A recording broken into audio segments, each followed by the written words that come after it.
Agora vamos entrar para o último tema, que tem que ver com a situação da Isabel dos Santos e os seus problemas de natureza judicial. Né? Oh, esse Hoje, é um tema que o Paquete gosta muito. essa, Eu não te vou responder. essa semana criou-se uma notícia segundo a qual ah, estaria-se a possíveis negociação entre a Isabel dos Santos e o Executivo angolano. O Procurador-Geral da República veio dizer que não, né? Ou pelo menos percebi que disse que não. Depois fiquei Disse que pessoalmente. não ou percebeste que Eu disse que não? percebi que disse que não. Aquilo que eu percebi Nossa. que eu percebi na sua entrevista é que as situações não se alteraram e depois, a não ser que uma das partes reconheça que cometeu atos ilícitos, aí sim possivelmente se poderá negociar. E também mais lá para trás, o presidente João Lourenço já tinha dito, já tinha eliminado no todo a possibilidade de negociação, não é? Mas nós sabemos que em política, não é? As coisas podem sempre alterar se as circunstâncias se alterarem. Hoje há uma pressão por causa dessa questão da FSEC em Portugal. Não é? O Estado português nacionalizou uma empresa que tem capital, investimento angolano, do Estado angolano via Isabel dos Santos, acho que é isso. É isso. Agora temos que ver aqui como é que será isso tratado a nível da relação entre o Estado angolano e o Estado português. Em princípio, quero acreditar que antes da decisão da nacionalização deve ter havido alguma conversa prévia entre Marcelo Rebelo de Sousa e João Lourenço. Né? E também Estás muito crente, estás a acreditar em muita coisa. Acreditar, há que acreditar. Portanto, há toda essa situação. Não é? Começa a ver, pelo menos aquilo que é a minha percepção, algumas pessoas pensar, não, Isabela é angolana, é nossa irmã, nossa empresária, acho que devemos pegar leve com a nossa compatriota. Bem, eu começaria Esse é o ponto do Paquete. por Paquice. Não, esse não é o meu ponto. Os seus comentários, por favor. Pôs os meus comentários. Eu acho, primeiro, David, primeiro foi mal porque a EFASEC, a Isabel comprou naturalmente a EFASEC, penso eu, entrou com 75%, não é? No início. Comprou 75% do capital. 71,73%. Não, o que ela perdeu agora é 71, não é? 71,73%. Mas ela comprou 75% da EFASEC. Onde nós estaríamos através da Sonangol. Mas eu ouvi o. Diga-se que comprou com o dinheiro dela. Comprou com o dinheiro dela. Da empresa de Da eletricidade. Ente. Sim, com o dinheiro dela, para Catolo. Na altura, diz-se que terá gasto 161 milhões de dólares, depois os outros 40 milhões é que eram da Ente, pensou. Mas eu ontem ouvi o Dr. Carlos Rosado. E ele diz, na verdade, que o capital foi todo diluído, depois não se sabe exatamente onde é que está esse capital, mas isso não interessa. O que interessa é, na minha perspectiva, primeiro ponto era preciso que nós tivéssemos a possibilidade de negociar com a Isabel dos Santos. E eu também ouvi o Dr. Peter Gross, o procurador, a dizer que não há nenhuma via de negociação, porque ela, entretanto, tem que reconhecer que cometeu ilícitos e depois negociar com o governo angolano. Mas para lá do processo civil, há processos criminais que estão movidos contra Isabel dos Santos. Portanto, eu tenho receio que a Isabel não venha mesmo dizer reconhecer que cometeu ilícitos, porque há outros processos criminais. E para todos os efeitos, há uma percepção, mas essa é a minha perspectiva, há uma percepção que o processo da Isabel está a ser um processo político. Eu acho que o Pacatolo não vai estar de acordo comigo, nem o Nelito, muito menos o Sérgio. Eu penso que está a haver aqui, contra Isabel, um processo político, onde o Presidente da República está muito empenhado em fazer justiça com a família do ex-presidente. Aqui, para mim, isto é negativo. E aqui voltamos ao princípio, dado que se falou do discurso do Presidente. Eu penso que era preciso, nós percebemos que a Isabel é angolana, primeiro ponto. Depois, se nós tivermos a possibilidade de defender o Manuel Vicente, quando naturalmente foi aquele processo movido em Portugal, hoje, mesmo com a questão do gozo das imunidades que vão durar 5 anos, nós tínhamos que fazer o mesmo com a Isabel. Se houveram empresários que negociaram com o governo angolano, tínhamos também que fazer esse processo com a Isabel. Deixa eu interromper, não esquece. Sim, não vou esquecer. Há quem diz que há aqui uma variável muito importante. Tá? que tem Sim. que ver com a postura da Isabel dos Santos desde o início, isto é, existem em princípio pessoas que tendo consciência do que fizeram, usaram outro caminho, a dizer, pá, negociação, conversaram e acertaram lá as coisas que nós não sabemos, mas tiveram outro tipo de atitude, sendo que aquilo que nos apercebemos quanto a Isabel é que tomou desde o início uma atitude de força, De confronto. Nós não podemos. Confronto. Nós não nos podemos esquecer, e eu aqui acho que vou fechar mesmo com isso. Nós não nos podemos esquecer que o pai da Isabel governou o país durante 38 anos. Desculpe. E depois? Quer dizer, Sim. alguém E depois? Não, espera, Pacatola, só um bocadinho. Não, deixa-me terminar isso para tu perceber o que estou a dizer. Alguém que está acostumado a ter seguranças e a viver 38 anos com todo o poder, de repente cai-lhe o poder, não é? O pai já não é presidente, ela pensa que tem que manipular no sentido de tem que aparecer com a mesma força. É daí onde eu entendo que, na verdade, tem que haver da nossa parte, da parte do presidente da República, que é mais velho, que é o titular do Poder Executivo, tem que haver alguma flexibilidade, dizer, ô jovem, o seu pai já não é presidente, não goza com as instituições, quer dizer, mas a iniciativa tem que ser nossa. Eu não sei se vocês estão a perceber qual é a minha perspectiva. Ou seja, Não estou. Eu sei que você não vai perceber. Porque o pai da Isabel governou esse país durante 38 anos. É daí onde eu agora vou fechar. Isso é o outro. Eu no princípio disse, e também disse na Rádio Eclésia semana passada, era muito importante que o MPLA, do ponto de vista interno, negociasse para nós percebermos onde é que queremos ir. Porque de repente agora vem um novo normal, nós agora temos um novo presidente, não é? E parece que o MPLA internamente não está tão coeso como devia estar. Portanto, o caso Isabel dos Santos é um caso, e a Isabel dos Santos... Esse é o problema do MPLA, se não está coeso ou está... Pagador, deixa-me terminar, Pagador. De modo que eu defendo, e vou continuar a defender, que há necessidade de o nosso governo negociar com a Isabel dos Santos.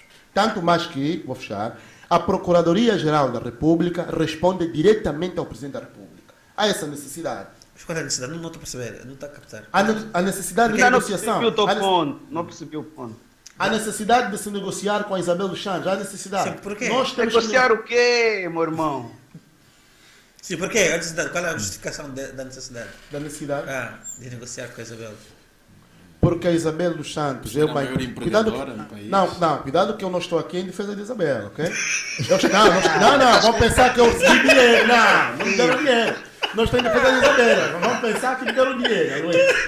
Não, cuidado que nós, nesta matéria, apesar de tudo, a Isabel dos Santos é uma empresária que investiu nesse país, não é? Investiu nesse país e há de facto essa necessidade de se negociar com ela, não é? Mas depois, por outro lado, é também e desculpem que nós somos africanos, David, nós somos africanos, Nelito e Sérgio e Pacatolo, nós somos africanos.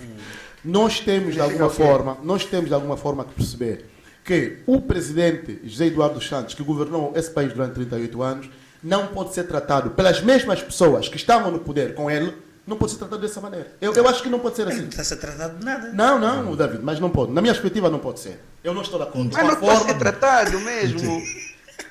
Mas Estão também todos- tem Espanha. Estão todos contra mim. Estão todos contra mim. É melhor não falar mais. Queremos só substância no teu argumento. Ainda não percebemos o teu argumento. O meu argumento é que não. Eu vou agora fechar, depois vou passar a palavra ao David, que vai distribuir a palavra. Não, ainda não percebemos o argumento. O argumento é que há necessidade de se negociar com a Isabel dos Santos, no sentido de se quê? manter também Negociar o quê? os investimentos que ela tem, não é? E se tiver cometido alguns ilícitos, naturalmente, que o Estado tem maneiras de, naturalmente, chamá-la à justiça.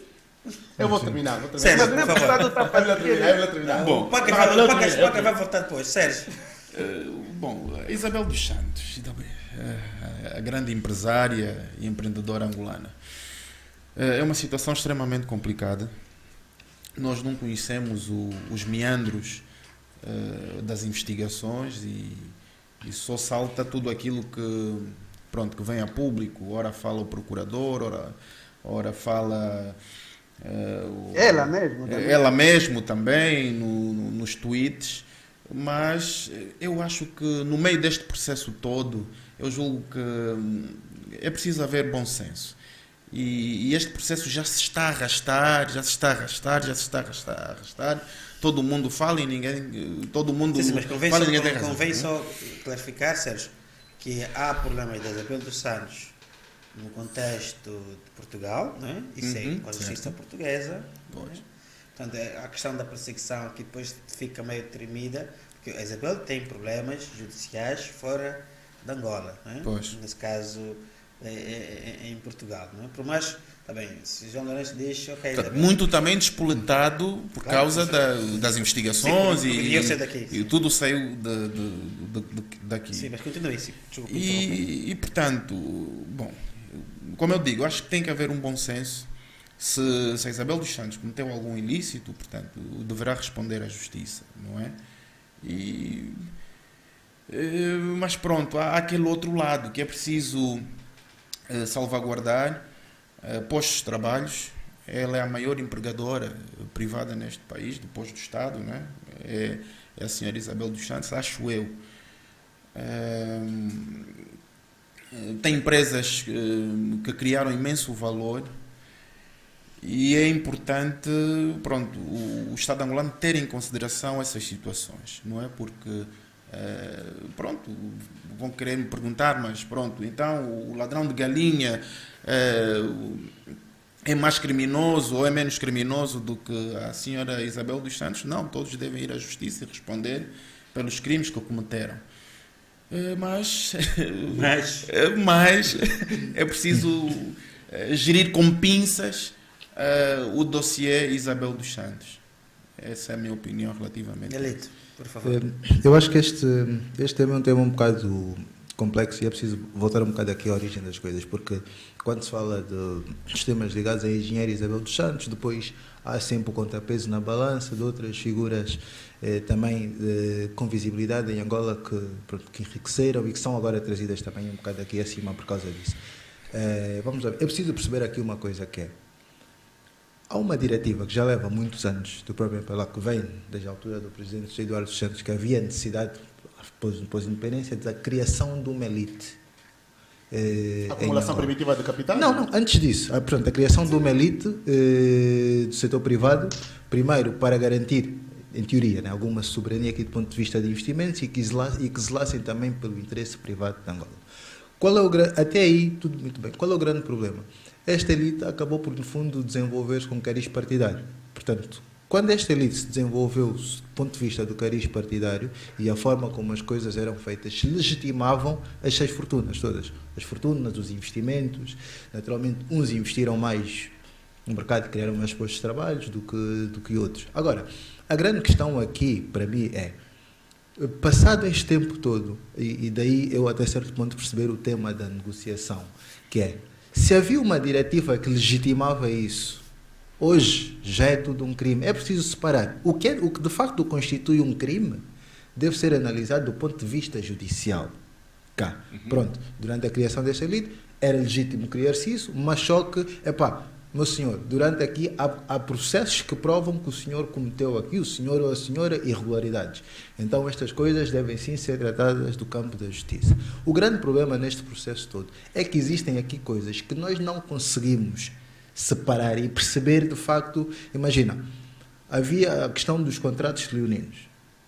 Mas aquilo tinha sido aprovado por decreto, aconteceu. Não eram contratos, eram contratos legalmente. Agora, vamos considerar este contrato nulo e vamos considerar isto um crime, ou vamos de facto tentar perceber que de facto isto foi legitimado durante um período, então queremos passar por uma fase nova em que até eventualmente se vão anular esses contratos, mas só que aquilo foi constituído legalmente. Esta é uma das grandes questões. Agora, o que é que está a ir atrás disso? Pode haver, naturalmente, e há aqui algum interesse que não devia ser tão visível, o interesse político nas condenações. Não é bom, porque isso depois vai configurar interferências aqui a nível da justiça. Mas podia haver sim, não digo só com Isabel dos Santos, do ponto de vista daquilo que é o nosso setor, que é esta nata política que se criou, analisando muito pela criação de valor que houve. Se nós estamos agora, se um dos grandes temas em foco é o desemprego ou a criação de emprego, então, vão-se atacar as coisas, está-se a salvaguardar os postos de trabalho, está-se a salvaguardar o valor criado no meio disso. Porque no final do dia, assim, nós podemos, se nenhum de nós trabalhar em empresas ligadas a pessoas que estão supostamente visadas por isso, nós temos uma opinião. Mas se algum de nós for colaborador de uma Unitel, ou de uma Zap, ou de uma outra empresa, Ou e de um perceber Candan, ou de um Candan. que uma destas decisões pode afetar diretamente o seu posto de trabalho, a decisão das pessoas mudam, porque no final não é que as pessoas defendam um ou outro, as pessoas estão a defender o seu posto de trabalho. Então, eu acho que primeiro, em relação aos casos cá, é preciso haver aqui esta separação e assumir-se, e aí dentro do próprio, e aí sim é a questão da negociação política, o próprio MPLA assumir que durante um conjunto de anos havia a sua diretiva interna da criação de riqueza que foi partidarizada. Agora, nós estamos a chamar, a ideia agora, de supostamente e precisamente a partir de dentro, está-se a condenar ou a chamar-se criminosos a um conjunto de práticas que outrora foram legitimadas e foram corroboradas por um sistema político. Epá, É injusto. eu acho que é Não, é injusto. injusto, é Não, injusto. mostra aqui um É bocado injusto. duas faces É das injusto, coisas. completamente E injusto. é um bocado É injusto, como tu exatamente. disseste, É eu não injusto. sou adepto de um ou do outro. Eu procuro ser isento e ver aqui um bocado da realidade. E um dos grandes problemas que nós temos no nosso país e que nós vemos dentro do próprio MPLA é aceitar a sua própria realidade. Nós não conseguimos fazer transformação nenhuma sem aceitarmos o que éramos e o que queremos ser daqui para a frente. Portanto, por isso é que muitas vezes depois te levantam aquela questão, eu penso que vocês viram a semana passada a entrevista do Síndica, em que dizia que não conhecia nenhum membro do partido, do MPLA, que conseguisse justificar a sua fortuna. Ou seja, chamas-me criminoso, eu também vou te chamar criminoso. Em vez de se estarem a chamar criminoso um ou outro, é preciso perceber qual é o contexto que criou aquilo. E aquele contexto foi aceito por todos. Agora, é um conceito que já não é válido, vamos mudar, tudo bem. Mas só que agora, daqui para a frente, olha, o senhor ou a senhora ou aqui um determinado grupo acumulou determinada fortuna, esta fortuna está refletida na economia, se está ou não, pode refletir ou deve refletir aquilo que é a nova diretiva, porque se todo mundo está preocupado em manter de parte esta questão da nacionalização, o que é que Portugal apresenta como motivo para a nacionalização? É a manutenção de 2.500 postos de trabalho. Portanto, não é uma questão de estar a defender o governo angolano ou outro, é uma questão da manutenção dos postos de trabalho. E o Agora, valor que a empresa do representa. nosso lado, nós não podemos estar aqui, se nós sabemos que existem coisas reais que têm a ver com o emprego das pessoas, com a vida das pessoas, nós não podemos estar aqui a criar discussões paralelas à volta disso. Nós estamos centrados numa pessoa.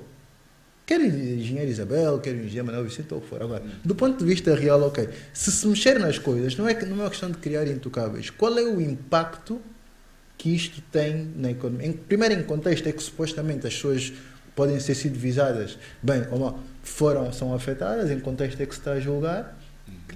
E depois, qual é o impacto que isto vai ter daqui para frente, salvaguardando aquilo que é o interesse das pessoas, interesse económico, porque para a maior parte das pessoas nem estão preocupadas com a política, as pessoas estão preocupadas só com o seu bem-estar, com a sua família, com os seus rendimentos, assim como Portugal também veio dizer, não, a estratégia de Portugal disse, não, nós estamos a salvaguardar 2.500 postos de trabalho. Se o mundo inteiro está preocupado, neste momento está virado, quer o primeiro mundo, quer os outros países estão virados a salvaguardar os postos de trabalho em anos que se avizinham muito difíceis, eu acho que Angola não pode estar aqui numa discussão, não ser diferente. ou seja, do ponto de vista político, não pode estar aqui numa discussão paralela a entrar naquilo que é o campo da justiça. A justiça tem que fazer aquilo que é do campo da justiça.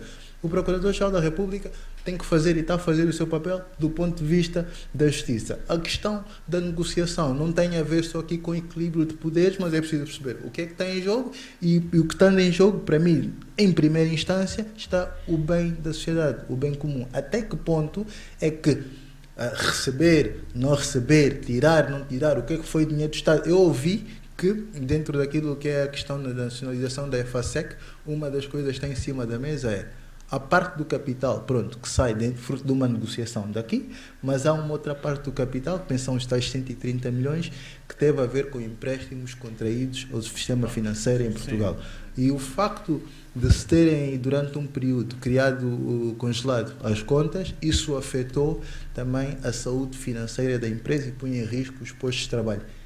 Também não podemos esquecer um outro detalhe aqui, que é, no momento da compra da EFASEC, embora depois sejam discutíveis os contornos como aquilo foi feito, o contrato que supostamente havia celebrado aqui com a END era um contrato que dava um fogo financeiro à EFASEC muito grande. Portanto, a EFASEC, apesar de ser uma empresa tecnológica que estava numa situação também muito difícil. Portanto, e a questão da compra foi mais, no fundo, aproveitar o know-how tecnológico e lançar, de alguma forma, potenciar aquilo que é o desenvolvimento da EFASEC cá. O que eu quero dizer também é que, se não surgirem depois outros projetos de natureza parecida, esta privatização da EFASEC em Portugal não significa também, é um bocado como a questão como aconteceu na banca, né? Nós vimos bancos portugueses em que 90% dos lucros vinham destes mercados. Sim. Vinha de Angola. O BFA e outros bancos estiveram exatamente na mesma situação. Portanto, os contratos com Angola, os acordos com Angola, a intervenção da Angola em muitos destes bancos, muitas dessas empresas, salvou também estas empresas. Portanto, agora é preciso perceber, sim, o que é ilícito, o que pode vir a ser ilícito, tem que de facto ser analisado nesse campo, mas também não vamos ser aqui ingênuos e achar que só agora é que se descobriu que afinal não sabia a origem de capital ou que estava pressuposto, nem do lado de Angola, nem do lado de Portugal. E agora a Isabela é demônio, né? A Isabela agora é o demônio, né? Quer dizer, sim, e depois só para acrescentar aqui, mas não podemos ser ingênuos. Só para acrescentar aqui uma parte também, que não é uma questão de negociação, é uma questão de Angola ter muito cuidado. Acho que como angolano defende isso, é preciso Angola ter muito cuidado ao tratar casos que envolvem empresários angolanos fora de Angola, no estrangeiro, por uma questão muito simples, que é preciso preservar, não por causa de uma figura, mas é preciso preservar também algum orgulho, alguma moralidade que aquilo que os angolanos podem fazer em termos de investimento fora. Quer dizer, todos nós assistimos a investimentos vindos no sentido contrário. E quando há estes temas, eventualmente, que são tratados lá, há temas nossos que nós não podemos tratar em praça pública, na casa dos outros, porque isso pode tirar até alguma moralidade daquilo que podem ser os nossos investimentos lá fora. Porque criam estigmas.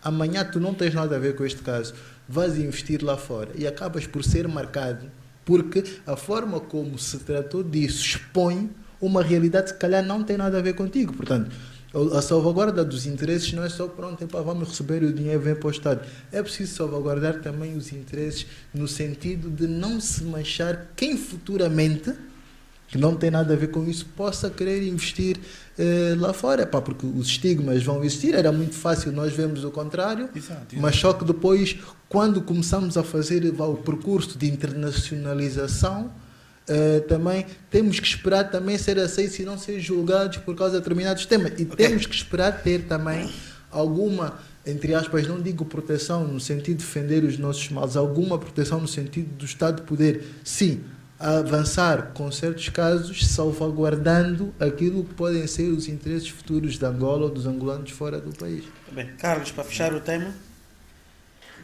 Ainda tem mais tema hoje? Este tema mesmo, para fechar. Esse é o último já. Porque está quase a chegar a hora da missa do tio Franco Mufinda. Temos que assistir. Os nossos hábitos etílicos potáveis. Ainda é domingo, né? Mas eu gostei de ouvir agora falarem sobre a engenheira Isabel dos Santos, assim, muito comedidos, muito cautelosos a escolherem as palavras. O país está bom, o país está favorável. São os novos ventos. Não, aqui, na verdade, o meu posicionamento em relação ao dossiê Isabel dos Santos também é público. Acho que eu escrevi, falei sobre isso. Então não há muito mais a acrescentar, mas de forma telegráfica, como diria, já não sei qual é o escritor, sobre as nossas independências, ele diz que l'Afrique a mal parti, que o problema de África é que a África começou mal, e há dias o Erlander publicou na sua página que é urgente que os países africanos se libertem dos libertadores para poderem seguir em frente. Mas isso também está alinhado com o que dizíamos, né? O órfão de 50 anos e culpa ainda a situação dele de orfandade. Está como está porque é órfão. O que faltou na nossa maneira de ver, com a distância de 2 anos e meio, na abordagem do combate à corrupção e que continua a faltar é o diálogo interno do MPLA. É verdade que tudo só foi possível porque havia uma estrutura que legitimou o saque que aconteceu ao erário público. Essa estrutura assumia o discurso nacionalista da criação da elite angolana, né? A acumulação primitiva do capital, era essa palavra. E essa acumulação primitiva do capital assenta numa ideia nacionalista de Estado desenvolvimentista. Nós temos vários modelos de Estado desenvolvimentista, e um deles é esse em que o próprio Estado, os servidores do Estado, vamos dizer o governo, Estado aqui no sentido de poder político, o governo, é agente promotor do desenvolvimento. Para tal, tem de criar uma elite, e essa elite preferencialmente tem que ser nacional. E nos nossos contextos tem que estar ligada ao partido que governa. Nos dias de hoje, o caso de sucesso é Ruanda. Eu já escrevi, já tive em conferência, eu disse, o que nos correu mal, diferentemente do Ruanda, faltou a ética associada à acumulação primitiva do capital.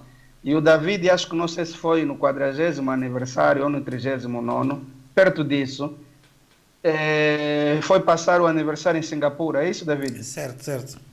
Yeah. Depois discutimos bastante o modelo de Singapura. Esses modelos desenvolvimentistas, de cariz nacionalistas, assentes na lógica de acumulação primitiva do capital, tanto distribuir o dinheiro público a uma pequena elite governante para ela investir no país, gerar riqueza, produtividade e emprego, funciona, na verdade, com a figura do ditador benevolente. Isso é o quê? Tem que ter lei da rolha. Meus camaradas, está aqui o dinheiro, invistam, vamos criar riqueza para o país, para o partido, whatever, vamos criar postos de emprego. Mas quem tirar daqui de dentro o dinheiro para investir na cotada dele lá fora vai ser fuzilado em público. Quem colocar o dinheiro no banco e não investir depois de X tempo, não gerar postos de emprego, vai ser fuzilado em público. Vão lá ao Ruanda, fiquem lá um mês no Ruanda, eu já estive lá, e vejam quantos da Frente Patriótica Ruandesa, que no princípio não perceberam o discurso, passaram com tiro na cabeça. Então tem que ter aqui essa figura do ditador benevolente. Não é só distribuir riqueza, tem que ter aqui a ética patriótica.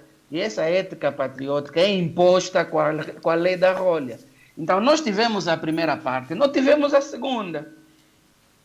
Quem impor essa ética? O dinheiro não pode sair do país. Criou riqueza, investe. Criou riqueza, investe. Criou riqueza, investe. Nós não, o dinheiro saiu. E não saiu de forma ilegal, saiu também de forma legítima. Por quê? Porque a tal acumulação primitiva do capital significava artificialmente gerar riqueza aqui dentro, mas também mostrar lá fora que temos peito, temos capacidade, temos tudo isso. Ora, se a filosofia do sistema mudou, o sistema tinha que ter sentado. É aqui onde nós falhamos. Quem tornou possível, mudou a filosofia do sistema, era sentar com os que beneficiaram, dizer, meus amigos, acabou esse tempo da acumulação primitiva do capital, falhamos, o nosso objetivo não era tirar daqui o dinheiro para investir lá fora, era investir aqui, gerar riqueza, gerar emprego e diminuir a pobreza, para que chegado aos 45 de independência, tivéssemos a coragem orgulhosamente de dizer, valeu a pena ter corrido com o colono, porque criamos um país novo, um país diferente. Agora, como falhamos nesse objetivo, é hora de trazer de volta esse dinheiro. E as condições são estas. Quem não o fizer já sabe. Confesso que essa parte que eu estou a falar, eu não sei se aconteceu ou não. Mas a única que sei é que depois veio a segunda parte que eu acabei de me referir. Meus amigos, vocês têm 6 meses para trazer tudo. Então, quando se decretou 6 meses para trazer tudo, muitos não levaram a sério essa moratória. E aqui se inclui a engenheira Isabel dos Santos, Paquis. Não levou a sério a moratória dos 6 meses. Ora, ao não terem levado a sério a moratória dos 6 meses, aqui discordo com tudo, concordo com essa parte, que devia ter havido essa conversa, mas não estou em condições de afirmar hoje se houve ou não houve. Estou sim em condições de afirmar que houve uma moratória de 6 meses. Meus amigos, estamos a preparar, temos aqui 6 meses para trazerem voluntariamente aquilo que levaram. Quem não o fizer nesses 6 meses, não haverá mais. A engenheira Isabel e tantos outros não acreditaram que pela primeira vez isso fosse possível, que estava a mudar o game. Muitos de nós estávamos céticos. A verdade é que acabaram os 6 meses, afinal o game mudou. E os céticos começaram a correr atrás do prejuízo. Só que em vez de correr atrás do prejuízo da melhor maneira possível, ela fez-lo de forma truculenta. É assim, truculenta. Truculenta, né? Usou trungunga. É trungunga. Pode Começou a falar trungunga. afrontar o Só entende. Estado. Sim. Paquice, meu irmão. Em parte nenhuma do mundo, pessoas com inteligência emocional, afetiva e tudo mais, afrontam o Estado. Não Isso é pode verdade. afrontar o Estado. Tanto quando o vento da mudança muda, quando o comboio da catoca apita, você não pode afrontar o Estado. Sob o risco de pagar um preço bastante elevado, que até pode ser desproporcional. A história é pródiga, portanto, nós não podemos olhar para a situação da engenheira Isabel dos Santos como caso único na história. Por isso é que existe história, né? E quem ignora a história arrisca-se a repetir os erros. Pode não ter sido a nossa história, mas é a história dos outros povos. Tivemos a Primeira Guerra Mundial, houve vencedores, houve vencidos. Aqui há lições a aprender. Tivemos a Segunda Guerra Mundial, há vencedores, há vencidos. Tivemos as quedas dos muros, tivemos as perestroika, tivemos tudo isso no mundo. Então as pessoas não aprendem lição. Você quer mesmo afrontar um Estado? Como, irmão? O Estado não recua. E usa toda a legitimidade para fazer valer a sua posição. Então, é aqui na reta final que eu acho que dar mais 6 meses não é producente.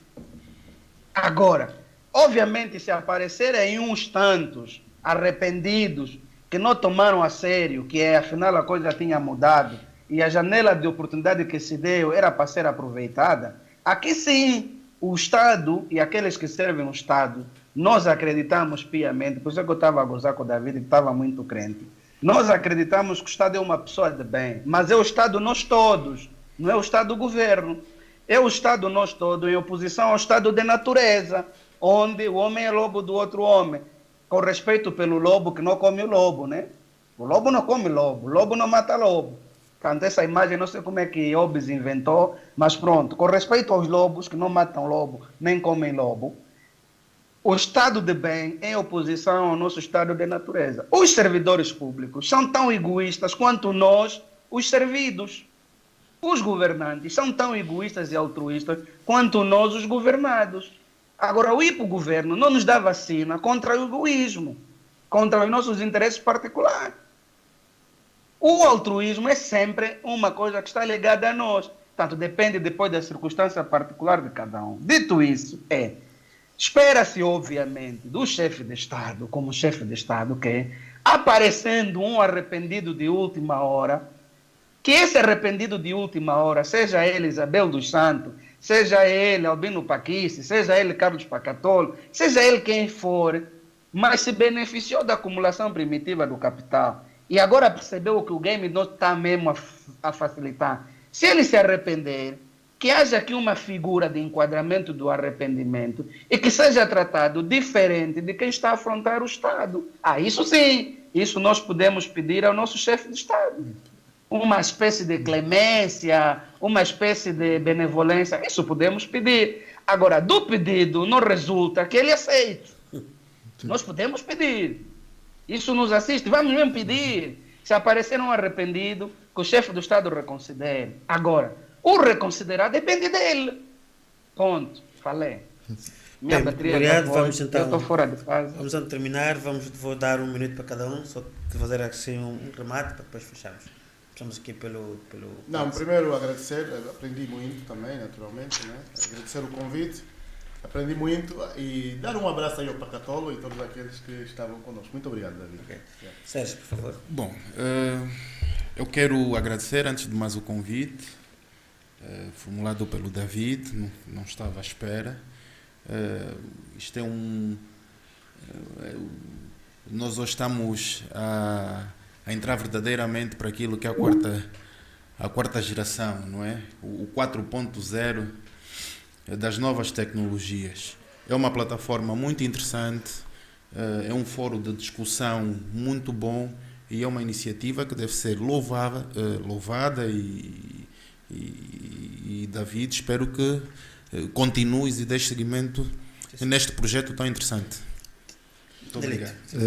Eu quero também deixar aqui 2 pontos. O primeiro é agradecer ao David, ao Erlander, também os meus colegas de Pedro, que acho que é uma iniciativa muito interessante e é importante que existam em Angola mais fóruns cá dentro, em que as pessoas possam expressar-se livremente as suas opiniões, quer do ponto de vista desses assuntos, sem haver conotações, mas de facto cada um de nós dizer o que é que acha de Angola, porque somos angolanos e temos esse direito de o fazer. E também deixar aquilo que podem ser as nossas contribuições. Por outro lado, o meu segundo ponto é um ponto mais virado para quem decide, que se calhar nos ouve, que diz, nós temos que olhar aqui as coisas de uma perspectiva mais macro. E se nós de facto quisermos diversificar a nossa economia, se de facto quisermos construir um país diferente neste novo contexto, é preciso nós percebermos, do ponto de vista daquilo que é global, que é a economia global, que é o mundo global, quais serão as principais megatendências que vão afetar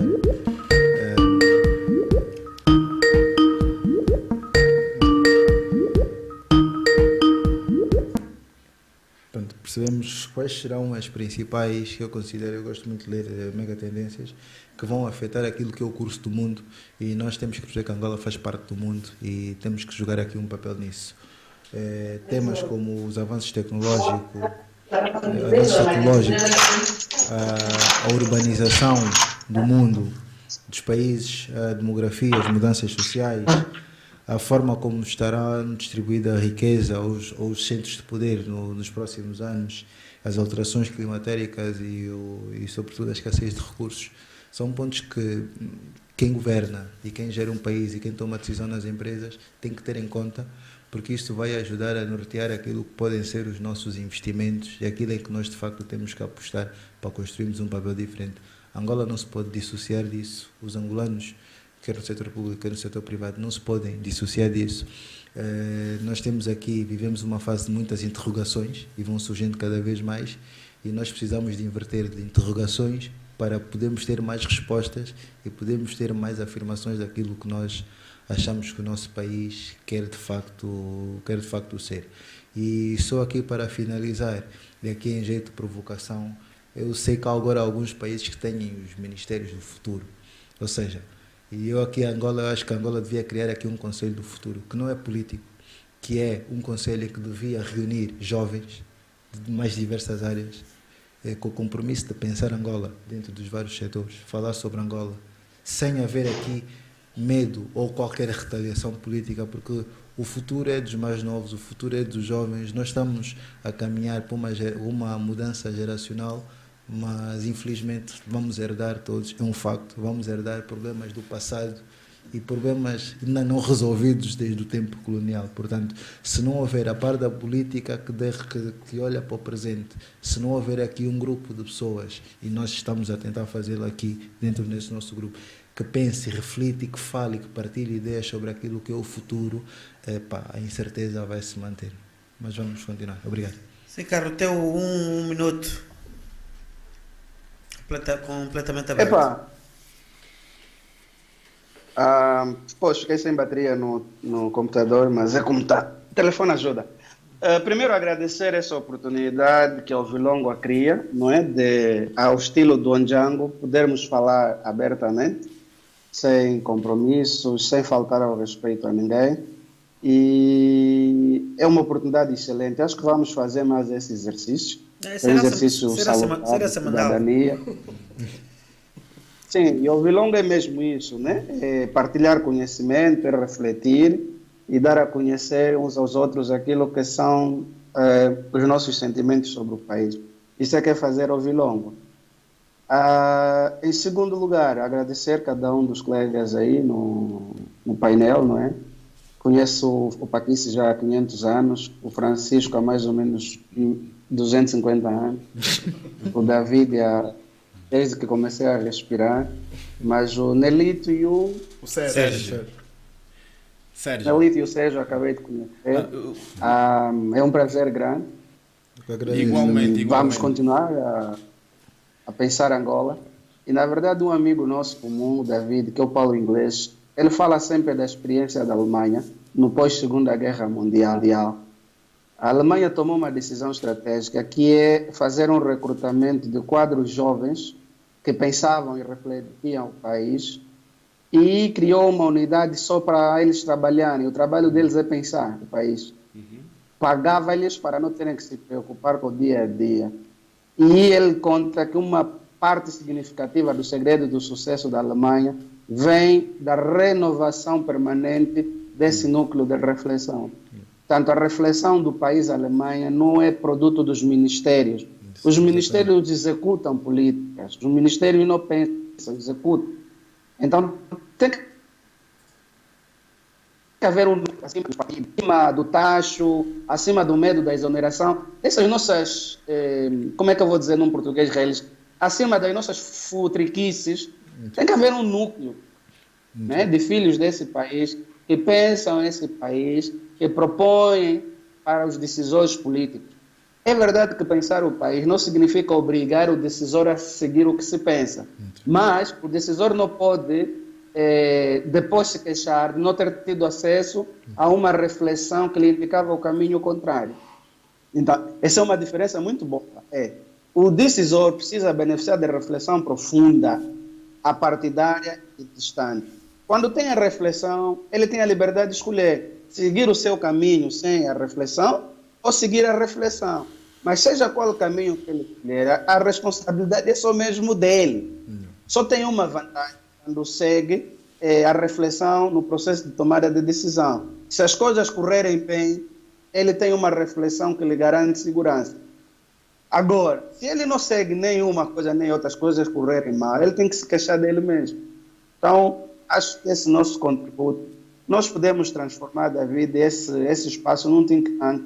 E assim os think tanks começam mesmo. Podemos transformar isso num think tank e depois servirmos melhor o nosso país. Eu gostei bastante da qualidade e a profundidade de cada um dos colegas nesse painel e estou bastante agradado. Deixa-me só acrescentar aqui uma coisa, Carlos, que é sobre isso que estás a dizer. Eu tenho um amigo já há alguns anos, ele é indiano, muçulmano, e ele pertence a uma rede que é Muslim Leaders of Tomorrow, que é exatamente isso, que é em que eles destacam um conjunto de jovens muçulmanos que eles identificam características de liderança precisamente para pensar a evolução dos países deles e dentro do núcleo muçulmano a partir de dentro. E são todos jovens. E eu acho que eles fazem isso numa escala da religião, mas pronto, o impacto do ponto de vista da liderança. E é um desafio muito interessante nós fazemos isso dentro do impacto de Angola, né? Nós conseguimos ter aqui jovens que comecem na casa dos 20, 25 anos e que pensem uma Angola do futuro para dentro de Angola, Angola do futuro para fora de Angola, né? Porque eu acho que isso é um exercício que vai nos caber mais a nós do que quem está, porque estar só preocupado com o presente, dar resposta ao presente é importante, mas poder ter uma equipa que pensa o futuro é extremamente importante. E esse exemplo da Alemanha eu também vi e experienciei isso. Foi num Startup Camp que eu participei em Berlim, que fui, e percebi que aquilo era patrocinado pelo governo, mas no fundo eram jovens independentes que o governo considerava o futuro da Alemanha. Então aquilo é um conjunto de startups que têm um impacto interessante dentro da economia alemã e vão ter um impacto maior, mas eles próprios já promovem isso dentro do privado. E nós, aqui dentro daquilo que é o nosso contexto, a nossa circunstância, por mais que se viva a crise, é preciso nós criarmos aqui um núcleo independente que nós dizemos, não, olha para o futuro, vocês pensem o futuro de Angola, não é o futuro de como é que será, mas como é que pode ser, né? Porque é preciso, nós temos aqui essa liberdade também criativa de nós imaginarmos um país diferente e temos aqui pessoas preparadas com isso, porque nós estamos de tal forma absorvidos no dia a dia, que se nós falamos com pessoas da nova geração, desta nossa geração, todos nós temos dificuldades em ver aqui uma luz ao fundo do túnel, estamos demasiado absorvidos pelo presente e precisamos de facto ter aqui um núcleo como este, o núcleo que se juntem mais pessoas, um núcleo que juntem pessoas de determinados quadrantes que vão buscar desde o asfalto até os mocecos, mas consigam pensar Angola no futuro, um bocado como nós vimos lá nos candengues cientistas também, né? Portanto, eu acho que isso vai ser uma grande mais-valia. Bem, muito obrigado a todos.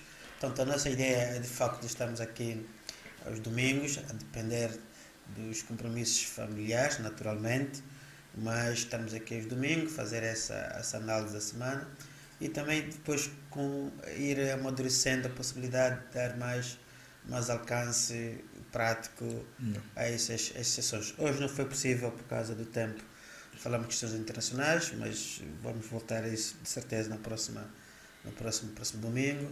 Agradecer a quem nos acompanhou, agradecer aí os nossos técnicos e muito obrigado.